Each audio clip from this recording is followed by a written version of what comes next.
Pastor గారు పొట్టి Joseph గారు మొన్న మరణించారు. చాలా బాగా వాడబడ్డాడు ఆయన గురించి అందరూ ట్రోల్ చేసేవారు. జోకులు వేస్తాడు, ఈయనకి వాక్యం రాదు, ఈయన ఎందుకు పిలుస్తున్నారని అందరూ అంటుంటే అరే ఏంటి అనుకునేవాడిని నేను. ఒక వ్యక్తి గురించి మనం పూర్తిగా వినకుండా ఎవరి గురించి తీర్పు తీర్చకూడదు. మనం ఆయన సాక్ష్యాన్ని విన్నప్పుడు నా కళ్ళట్టుకు నీళ్ళు వచ్చినాయి. గొప్ప సాక్ష్యం. ఒకే రోజు ఆయన తండ్రి చనిపోయాడు, చెల్లి చనిపోయింది, అమ్మ చనిపోయింది, ముగ్గురు ఒకరోజు చనిపోయారు. ఆయన దిక్కుమాలుడైపోయాడు, బంధువులు ఎవరు ఆదరించలేదు. తాడేపల్లిగూడెంలో ఒక గిన్నె పట్టుకుని ఇంటింటికి వెళ్ళి అడుక్కున్నాడంట. 3 సంవత్సరాలు అడుక్కున్నాడంట. ఒక రోజున భోజనం 9 రూపాయలు ఎంతోనంట. ఆయన భోజనం హోటల్కి వెళ్ళి బాగా ఆకలేసేస్తూ ఉంటే 3 రూపాయలు ఉన్నాయంట జేబులో. అయ్యా భోజనం పెట్టండి అన్నాడు. డబ్బులు అన్నాడంట. 3 రూపాయలు ఉందయ్యా, కొంచెం భోజనం పెట్టి చాలా ఆకలేస్తుందంటే వెళ్ళు పెట్టనా వెళ్ళు అన్నాడంట.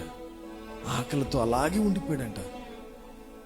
ఆ తర్వాత మరి ప్రభువుని ఎలా నమ్ముకున్నాడో నాకు తెలియదు, కానీ యేసయ్యను నమ్ముకున్న తర్వాత ఆయన జీవితాన్నే బాగు చేసేసాడు దేవుడు. ఆయన జీవితాన్నే బాగు చేసేసాడు.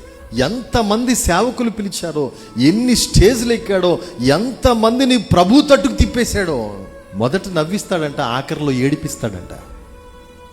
మొదట నవ్వించి ఆఖరిలో ఏడిపించి అనేక మంది బాప్తిజాలకి నడిపించి బాప్తిజంలోకి ఒప్పించి ప్రభు రాజ్యాన్ని కట్టి చివరి శ్వాస వరకు ప్రభు కోసం వాడబడిన ఒక పాత్రగా, సువర్ణ పాత్రగా జీవించి ఆ రాత్రి వాక్యం చెప్పి వెళ్ళిపోయాడు ప్రభు దగ్గరికి.